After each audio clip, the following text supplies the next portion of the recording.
खैरलांजी में जमीन विवाद ने लिया नया मोड़, पूर्व सांसद की शिकायत में मृत व्यक्ति का नाम, उठे कई सवाल। मध्य प्रदेश के बालाघाट जिले के खैरलांजी में जमीन विवाद अब नए विवाद में बदल गया है। कांग्रेस के पूर्व सांसद विश्वेश्वर भगत की पुलिस शिकायत सवालों के घेरे में आ गई है।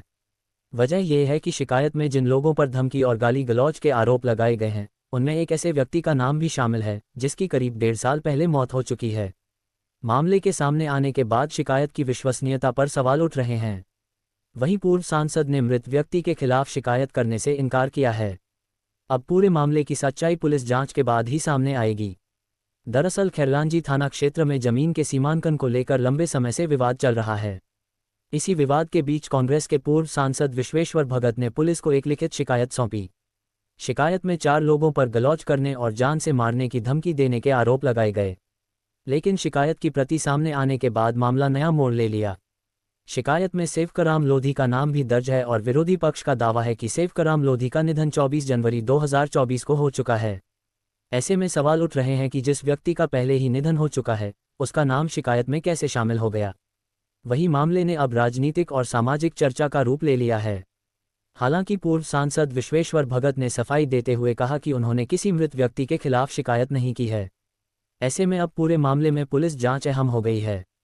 जांच के बाद ही यह स्पष्ट होगा कि शिकायत में मृत व्यक्ति का नाम किस कारण दर्ज हुआ, यह महज लिपिकीय त्रुटि है या इसके पीछे कोई अन्य वजह है। फिलहाल जमीन विवाद से शुरू हुआ यह मामला अब शिकायत की विश्वसनीयता तक पहुंच गया है। पुलिस जांच के बाद ही पूरे मामले की वास्तविक तस्वीर साफ हो सकेगी।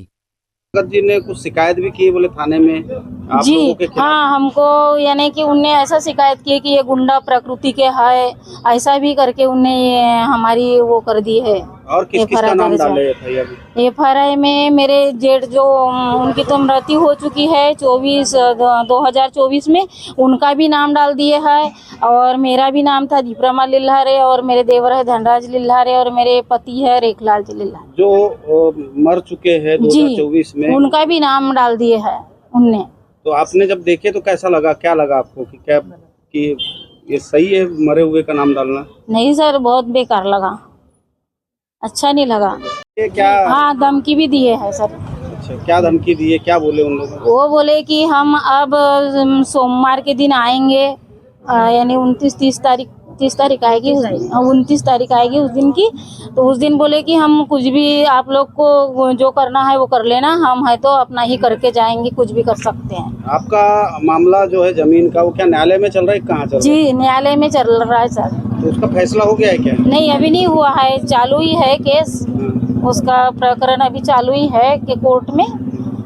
अच्छा, विश्वेश्वर भगत जी ने कुछ शिकायत भी की बोले थाने में आप जी लोगों के खिलाफ। हाँ, हमको यानी कि उनने ऐसा शिकायत की कि ये गुंडा प्रकृति के है, ऐसा भी करके उनने ये हमारी वो कर दी है। और किसका नाम डाले FIR में मेरे जेठ जो उनकी तो मृत्यु हो चुकी है 2024 में, उनका भी नाम डाल दिए है और मेरा भी नाम था दीपरमा लिल्हारे और मेरे देवर है धनराज लिल्हारे और मेरे पति है रेखलाल जी लिल्हारे। जो मेरा नाम मीरा लिल्हारे है, मैं अपने भाई के यहीं रहती हूँ।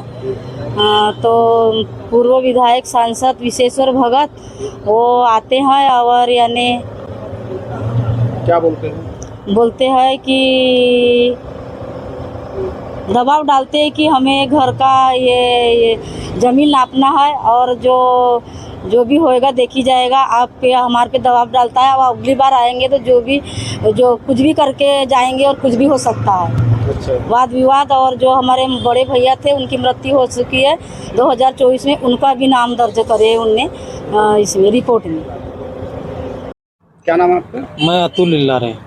क्या घर पे क्या विवाद हो गया है और किस तरह से आप यहाँ शिकायत करना है? ये क्या है, विश्वेश्वर भगत जी का जो है जमीन विवाद चल रहा है हमारा वाराणसी कोर्ट में। तो ये एक दिन रिपोर्ट कर दिए थे और 28 तारीख को मतलब हमारे घर में आ गए थे JCB लेके और मतलब दीवार तोड़ने के लिए लगा दिए थे। फिर हमने रोक किए और जो रिपोर्ट किए थे इन्होंने, तो उसमें जो बड़े पापा है हमारे सेवक राम लिल्हारे, उनका भी नाम डाल दिए थे इन्होंने। मतलब वो तो ख़त्म हो गए 2024 में। और ये जो खसरा नंबर जो दिखा रहे हैं कि वो खसरा नंबर जो दिए इनने कि ये खसरा नंबर की ज़मीन है मेरी, वो इलीगल लग रहा है। मतलब वो गलत तरीके से कि नंबर 2 वाला इस प्रकार से। जब आपको पता चला कि आपके बड़े पापा जो खत्म हो गए हैं उनके भी नाम से FIR कर दी गई है, शिकायत कर दी गई है, तो किस तरह क्या लगा आप लोगों को? बहुत बेकार लगा। मतलब ये कुछ मतलब जो ख़त्म हो गए हैं उनका किस प्रकार से ये मतलब रिपोर्ट लिखा रहे हैं, मतलब गलत तरीके से। मतलब इनको कुछ अनुभव है क्या नहीं, इतने बड़े बुजुर्ग इंसान मतलब। और ऊपर से कुछ लोगों को क्या है बना के भेजते हैं, मतलब हमारे पास गुंडा प्रवृत्ति के लोगों को, कि तुम बताओ जाके चमकाओ कि उसकी पहुंच बहुत है राजनीति में, तुम्हारा घर वर तुड़वा देगा, उसके बराबर ही नहीं कर सकते तुम। ऐसे कई 4-5 लोगों को भेजते रहते ही है। कल जो आई थी टीम आई थी आपके यहाँ पर, वो अतिक्रमण हटाने या जो भी कार्रवाई करने, वो क्या मानते हो उस बारे में?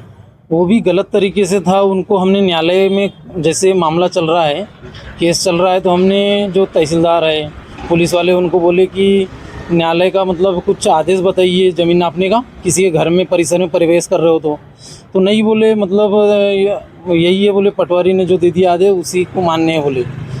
पुलिस बल भी आया था। और तो क्या धमकी हमकी भी दी आप लोगों को? हाँ, वो बोले हमारी पहुंच बहुत है, बोले हमारी बराबर ही नहीं कर सकते ऐसा वैसा, और हम कुछ भी कर सकते हैं, तुम्हारा घर वर तोड़वा सकते हैं, ऐसा बोले। मौत हो चुकी है। शिकायत आपने ऐसी किए हो जिसकी 2-3 साल पहले मौत हो चुकी है, और उसके सेवक राम की 2-3 साल पहले मौत हो चुकी है, और आपने शिकायत की है कि वो जान से मारने की धमकी और गाली। नहीं, सेवक राम की नहीं दी हमने। परिवार दावा कर रहा है, परिवार ने दावा किया 2024 में उनकी मौत हो चुकी है, और अभी सेवक राम की। सेवक राम की मौत होगी तो काय को उसका नाम करेंगे? आपने किए हो गलत जानकारी तुमको दी है। आवेदन में नाम है ना जी, गलत जो मर गया उसकी अपन नाम ही नहीं देते, जो जिंदा है उसका नाम देंगे। अच्छा भाऊ, ये मामला न्यायालय नहीं है? आवेदन है।